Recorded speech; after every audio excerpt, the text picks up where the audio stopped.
असली जो बिल्डोजर है ओखला में वो पिछले 5 साल से चल रहा है।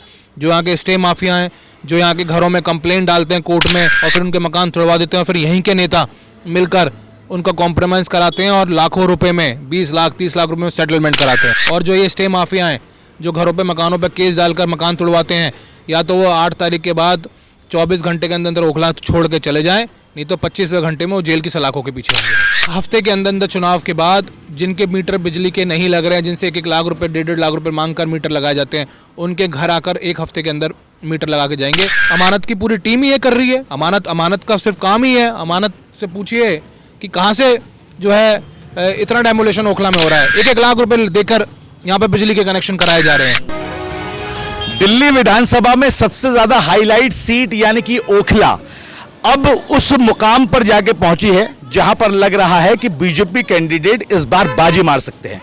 मेरे साथ में बीजेपी कैंडिडेट हैं, मनीष चौधरी नाम है इनका। चौधरी साहब बहुत बहुत स्वागत है। बहुत बहुत धन्यवाद आपका जी। बहुत लंबे वक्त के बाद में चर्चा और सुगबुगाहट अब ये होने लगी कि बीजेपी ओखला से जीत सकती है। देखिए यहाँ पर जो है काम से लोग बहुत ज़्यादा परेशान हैं। अभी मैं अंदर यहाँ झुग्गी में होके आ रहा हूँ, लोग नर्क या जीवन जी रहे हैं, मतलब कैसे रह रहे हैं। मुझे बड़ी तकलीफ़ हो रही है, बड़ी पीड़ा होती है देखकर। आज पूरा ओखला सर बिल्कुल बर्बाद हो चुका है। जिस रोड पे आप खड़े हो, ये रोड मैं बनवा के गया था जब मैं यहाँ से निगम पार्षद था।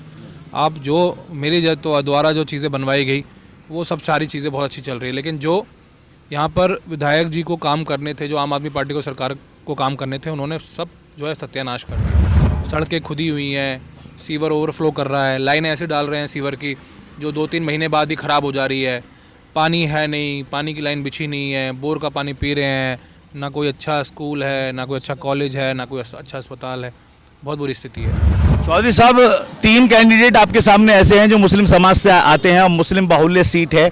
एक अभी रिसेंट बेटे को लेकर चर्चा में आया, दूसरा MIM का जो अभी जेल में बंद है, और तीसरा आसिफ खान की बेटी। इनसे कैसे पार पाएंगे? मुस्लिम समाज आप पे भरोसा कैसे करेगा? मैं सिर्फ डेवलपमेंट की बात कर रहा हूँ, मैं काम की बात कर रहा हूँ, मैं लोगों से काम के लिए अपील कर रहा हूँ। मैं कह रहा हूँ कि धर्म जात बरादरी में ना बटें। आप जो है मुझे देखें, मुझे यहाँ के लोगों ने परखा हुआ है।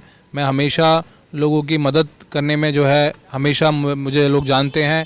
मैं लोगों के बीच में खड़ा रहता हूँ, लोगों के लिए करता हूँ। मैं हर चीज़ से हटकर काम करता हूँ। मेरा बहुत पुराना परिवार है, मेरे परिवार को सब जानते हैं, तो मुझे ऐसा लगता है कि मुझे सब लोग इस समय वोट कर रहे हैं। एक आखिरी सवाल करना चाहूँगा चौधरी साहब। अमनतुल्लाह साहब ने साफ तौर पर इल्ज़ाम लगाया कि अगर बीजेपी आ गई तो आपकी 5 मंजिला इमारतें जो हैं वो गिर जाएंगी, जेल भर दिए जाएंगे, आपके कारोबार खत्म हो जाएंगे। अभी उन्होंने रिसेंट अपने एक प्रोग्राम में इस तरह की बातें कही।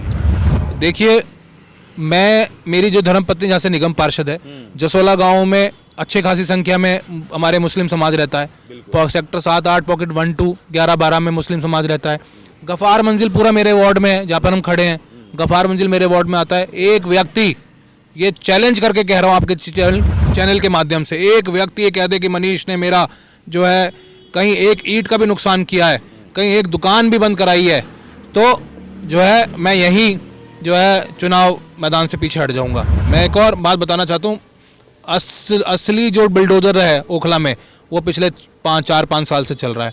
जो यहाँ के स्टे माफिया हैं, जो यहाँ के घरों में कंप्लेंट डालते हैं कोर्ट में और फिर उनके मकान तोड़वा देते हैं और फिर यहीं के नेता मिलकर उनका कॉम्प्रोमाइज़ कराते हैं और लाखों रुपए में 20 लाख 30 लाख रुपए में सेटलमेंट कराते हैं। अमानत की तरफ इशारा है क्या आपका? बिल्कुल, अमानत की पूरी टीम ही ये कर रही है। अमानत का सिर्फ काम ही है। अमानत से पूछिए कि कहाँ से जो है इतना डेमोलेशन ओखला में हो रहा है। 1-1 लाख रुपए देकर यहाँ पे बिजली के कनेक्शन कराए जा रहे हैं। मैं आपके टीवी चैनल के माध्यम से कहना चाहता हूँ, ये मेरे भाई हैं, ये हमारे लोग हैं सब।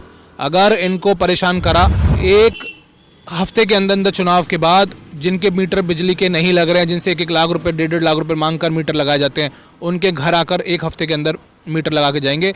और जो ये स्टे माफिया हैं जो घरों पे मकानों पे केस डालकर मकान तोड़वाते हैं, या तो वो 8 तारीख के बाद 24 घंटे के अंदर अंदर ओखला छोड़ के चले जाएं, नहीं तो 25वें घंटे में वो जेल की सलाखों के पीछे होंगे। बहुत धन्यवाद आपका चौधरी साहब। मनीष चौधरी साहब थे हमारे साथ में यहाँ पे बीजेपी के कैंडिडेट। साफ तौर पर वो कह रहे थे कि मुस्लिम समाज जो है वो उन्हीं के बीच में रहे हैं, मुस्लिम समाज के बीच में।